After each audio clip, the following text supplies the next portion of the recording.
ईस्वी से लेकर 647 ईस्वी तक का कार्यकाल, ठीक ना, जिसको हम लोग मेनली वर्धन वर्ष कहते हैं। तो चलो स्टार्ट करते हैं पहले प्रश्न से। पहला प्रश्न है अपना, थानेश्वर में वर्धन वंश या पुष्पभूति वंश का स्थापना किसने किया था? पुष्पभूति वर्धन ने। पुष्पभूति वर्धन ने वर्धन वंश या पुष्पभूति वंश का स्थापना किया था। आगे सुमेलित करना है, राज्य और राजधानी दिया गया है, आपको सुमेलित करना है। तो वर्धन वंश का जो राजधानी था वो था थानेश्वर, मोखरी का कन्नौज, वाकाटक पुरी का और मैत्रक का वल्लभी। ऑप्शन नंबर ए यहाँ आपका सही है। राजवंश और उसके संस्थापक दिए गए हैं, आपको सुमेलित करना है। तो वर्धन वंश का कौन था? पुष्पभूति। वर्धन वंश का कौन था? पुष्पभूति। मैखरी का कौन था? मैखरी। मैखरी का था ईशान वर्मा। मैखरी का ईशान वर्मा। बाकाटक, बाकाटक का था विंध्य शक्ति, विंध्य शक्ति। मैत्रक का भट्टार्क, भट्टार्क। कदम्ब राज्य का स्थापना मयूर शर्मन ने किया था, उसने अपनी राजधानी कहाँ बनाई? वैजंती या वनवासी को, वैजंती या वनवासी को उसने अपना राजधानी बनाया। यहाँ पे फॉन्ट थोड़ा खराब है पर मैं पढ़ता हूँ, समझ में आ जाएगा आप लोगों को। निम्नलिखित में से वह अंतिम बौद्ध राजा कौन था जो संस्कृत का महान विद्वान और लेखक था? यह था हर्षवर्धन। हर्षवर्धन एक अंतिम बौद्ध राजा था जो संस्कृत का महान विद्वान लेखक था। हर्ष रचित किसके द्वारा लिखा गया था? बाणभट्ट के द्वारा। काफ़ी इंपॉर्टेंट प्रश्न है ये। हर्षचरित के लेखक कौन है? बाणभट्ट। हर्षवर्धन के समय में कौन सा चीनी यात्री भारत आया था? ये आया था हेनसांग। हेनसांग। हर्षवर्धन के टाइम में हेनसांग आया था, जबकि चंद्रगुप्त द्वितीय के टाइम में फाहियान आया था। ये दोनों चीन का यात्री था। चालुक्य राजा पुलकेशिन द्वितीय को किसने पराजित किया था? नरसिंह वर्मन। नरसिंह वर्मन प्रथम ने पराजित किया था।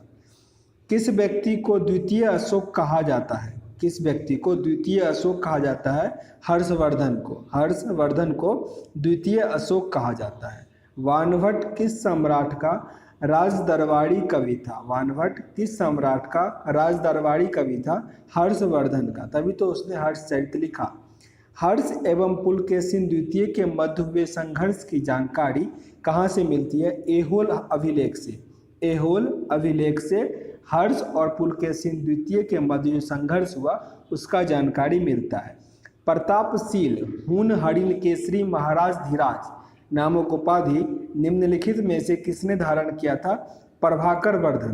Prabhakar Vardhan. Option number B. सम्राट हर्ष ने अपनी राजधानी थानेश्वर से कहाँ स्थानांतरित किया था? कन्नौज। कन्नौज। आंसर होगा सी। शकलोत्रा पथनाथ किसे कहा जाता है? शकलोत्रा पथनाथ किसे कहा जाता है? हर्षवर्धन को। हर्षवर्धन को। ऑप्शन होगा बी। हेनसांग ने किसे शिलादित्य कहा? हेनसांग ने किसे शिलादित्य कहा? हर्षवर्धन को। हर्षवर्धन। गुप्त वंश के ह्रास के पश्चात उत्तर भारत में बड़े भाग का पुनर्गठन किसने किया? हर्षवर्धन ने। हर्षवर्धन। ऑप्शन क्या होगा? सी। बंगाल का कौन सा शासक हर्ष के समकालीन था? शशांक। शशांक। ऑप्शन क्या होगा? ए। चालुक्य शासक पुलकेशिन द्वितीय ने किस नदी के किनारे हर्षवर्धन को परास्त किया था? नर्मदा नदी के किनारे। नर्मदा नदी के किनारे चालुक्य शासक पुलकेशिन द्वितीय ने हर्षवर्धन को पराजित किया था। हर्ष के शासनकाल में उत्तर भारत का सबसे महत्वपूर्ण नगर कौन सा था? कन्नौज। कन्नौज। हर्ष की जीवनी किसने लिखी? मीन्स हर्ष चरित्र किसने लिखा? बाणभट्ट ने लिखा। हर्षवर्धन अपनी धार्मिक सभा कहाँ आयोजित करता था? हर्षवर्धन अपना धार्मिक सभा इलाहाबाद, प्रयाग या प्रयागराज में आयोजित करता था।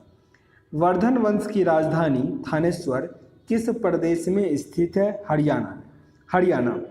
हर्षवर्धन की बहन राजश्री का विवाह किसके साथ हुआ था? मौखरी नरेश ग्रम वर्मा के साथ। मौखरी नरेश ग्रह वर्मा के साथ हर्षवर्धन की बहन राजश्री का विवाह हुआ था। हर्षवर्धन के अग्रज राजवर्धन द्वितीय की हत्या किसने की थी? अग्रज मीन्स होता है बड़े भाई, ठीक ना। उसकी हत्या गौड़ नरेश शशांक ने किया, गौड़ नरेश शशांक। हर्षवर्धन ने 606 ईस्वी में हर्ष संवत का स्थापना किस उपलक्ष्य में किया? अपने राज्यरोहण के उपलक्ष्य में, अपने राज्यरोहण के उपलक्ष्य में। कौन वर्धन वंश की राजधानी थानेश्वर से कन्नौज ले गया? कौन वर्धन वंश की राजधानी थानेश्वर से कन्नौज ले गया? हर्षवर्धन, हर्षवर्धन। कन्नौज किस प्रदेश में स्थित है? कन्नौज स्थित है उत्तर प्रदेश में, उत्तर प्रदेश में। हेंगसांग की भारत की यात्रा के समय सूती कपड़ों के उत्पादन के लिए कौन सा नगर प्रसिद्ध था? मथुरा, मथुरा। कवि बाणभट्ट कहाँ के निवासी थे? थानेश्वर के, थानेश्वर। नागानंद का रचनाकार कौन था? नागानंद का रचनाकार हर्षवर्धन था, हर्षवर्धन। सम्राट हर्षवर्धन ने 2 महान धार्मिक सम्मेलनों का आयोजन किया था। ये किया था कन्नौज व प्रयाग में, कन्नौज व प्रयाग दोनों उत्तर प्रदेश में है। नागानंद, रत्नावली एवं प्रियदर्शिका नाटकों के नाटककार कौन थे? इसके नाटककार हैं Harshvardhan, Harshvardhan. Option number D. गुर्जरों को किस शासक ने पराजित किया था? गुर्जरों को किस शासक ने पराजित किया था? हर्षवर्धन, हर्षवर्धन। आज भी भारत में हेनसांग को याद करने का मुख्य कारण क्या है? मुख्य कारण है सीयू की रचना, सीयू की का उसने रचना किया था। ऑप्शन यहाँ पे डी आपका सही। हर्षवर्धन के विजयी जीवन में एकमात्र पराजय देने वाला पुलकेशिन द्वितीय कहाँ का शासक था? मीन्स पुलकेशिन द्वितीय कहाँ का शासक था? ये शासक था वातपी या बादामी का। ऑप्शन क्या होगा यहाँ पे? ए। हर्षवर्धन ने अपनी पुत्री का विवाह बल्लवी नरेश से किया, जो कि उसकी एक बड़ी कूटनीतिक उपलब्धि थी। बल्लवी नरेश का नाम क्या था? उनका नाम था ध्रुवसेन द्वितीय, ध्रुवसेन द्वितीय। 641 ईस्वी में किसने चीन के राजा ताई तुंग के साथ एक राजदूत भेजा? ये किसने भेजा था? हर्षवर्धन ने, हर्षवर्धन। हर्षवर्धन के भारतीय मिशन के जवाब में चीनी सम्राट ताई तुंग ने 3 चीनी मिशन हर्षवर्धन के दरबार में भेजे, जिसमें से एक मिशन हर्षवर्धन के मरणोपरांत पहुंचा। अंतिम मिशन के शामिल उस चीनी राजदूत का क्या नाम है जिसने हर्ष की मृत्यु के तुरंत बाद जो घटनाक्रम घटित हुआ उसका विस्तृत वर्णन किया? प्रश्न को ऐसे समझो, चीन का वह यात्री या वह मिशन होता है जो धर्म प्रचार करने के लिए था, मिशनरी, जो हर्षवर्धन के बाद आया और उसके बाद जो घटनाक्रम हुआ उस पर अपना टिप्पणी डाला, वो था वांग हवेन से, वांग हवेन से। किस चीनी यात्री को वर्तमान शाक्य मुनि एवं यात्रियों का राजकुमार कहा जाता था? हेनसांग को, हेनसांग को। हेनसांग भारत में लगभग कितने साल रहे थे? ये रहे थे 14 वर्ष, 14 वर्ष। हेनसांग के समानार्थ एवं महायान धर्म के प्रचारार्थ हर्षवर्धन ने कहाँ महासभा का आयोजन 643 ईस्वी में करवाया था? कन्नौज, कन्नौज। ऑप्शन क्या होगा? ए। कुंभ मेला का प्रारंभ करने का श्रेय किसे दिया जाता है? कुंभ मेला का प्रारंभ किया हर्षवर्धन, हर्षवर्धन। ऑप्शन नंबर क्या होगा? सी। नर्मदा नदी पर सम्राट हर्ष कि दक्षिणावर्ती आक्रमण को या अग्रगमन को रोका, किसने रोका था?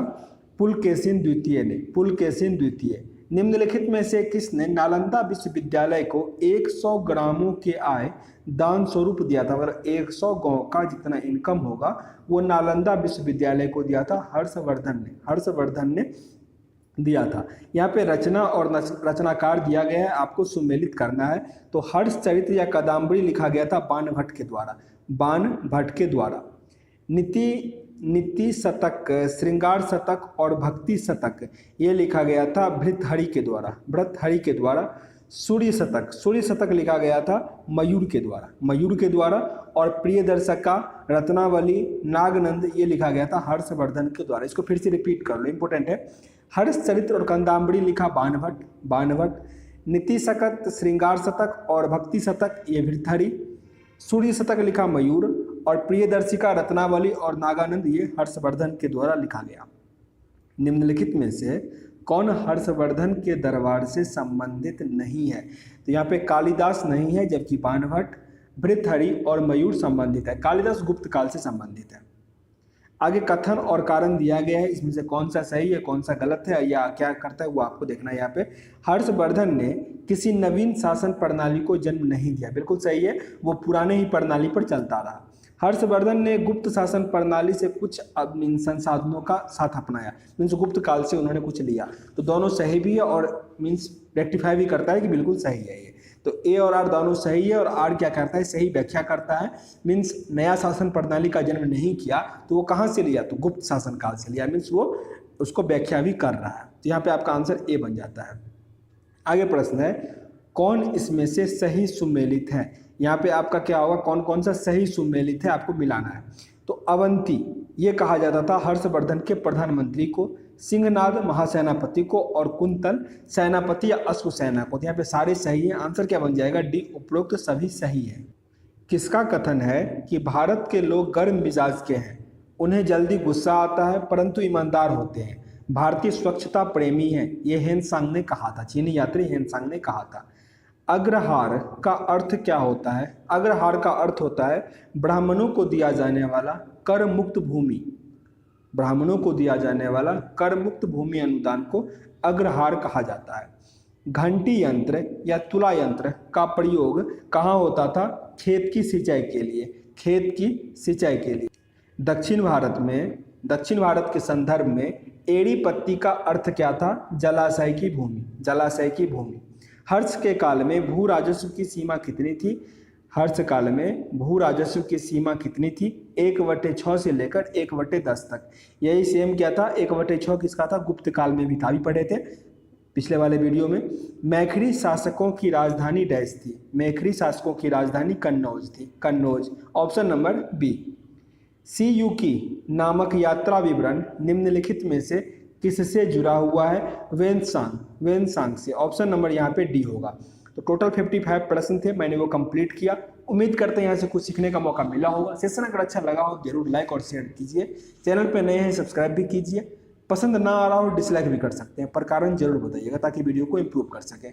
आगे हमारा है विविध मीन्स मिसलेनियस प्राचीन भारत का, वो कंप्लीट कर लेंगे। उसके बाद आपका प्राचीन भारत का मास्टर वीडियो आ जाएगा, उसको देखने से आपका रिवीजन हो जाएगा। तो मिलते हैं नेक्स्ट वीडियो में मीन्स मिसलेनियस में, तब तक के लिए जय हिंद।